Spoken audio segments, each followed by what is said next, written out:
de la Chambre d'agriculture de Bretagne a accueilli le président de l'Observatoire des prix et des marges des produits agricoles, Philippe Chalmin.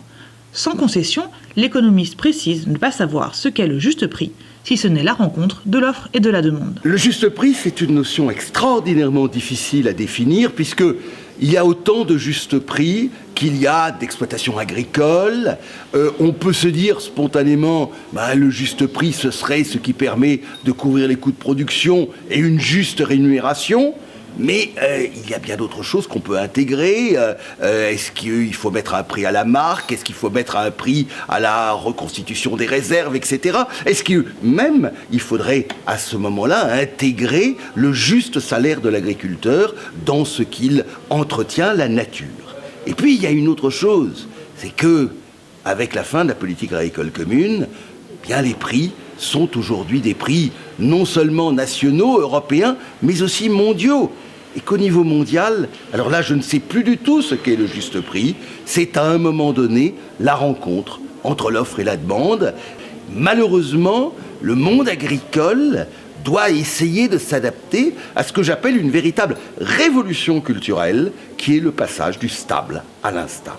Très frileux sur les résultats attendus du projet de loi faisant suite aux États généraux de l'alimentation, Philippe Chalmin reste prudent sur l'utilisation des coûts de production dans la construction du prix.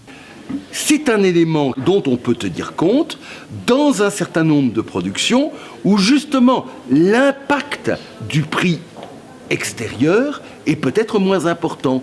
C'est notamment un des éléments que l'on devrait pouvoir prendre en compte dans la négociation de contrats laitiers, dans lequel il y aura toujours une partie de marché parce que le beurre, la poudre de lait ont des prix mondiaux, et où par contre le lait qui est utilisé ou les matières laitières utilisées dans l'ultra frais, dans les fromages, peuvent être pris en compte de manière différente suivant le mix de chaque laiterie, de chaque entreprise. Là, le coût de production peut avoir un sens, mais je le répète, c'est quelque chose qui sera difficile à mettre en place, ce d'autant plus que la notion de coût de production moyen dans une agriculture à forte valeur ajoutée technologique aujourd'hui devient de plus en plus difficile à mesurer.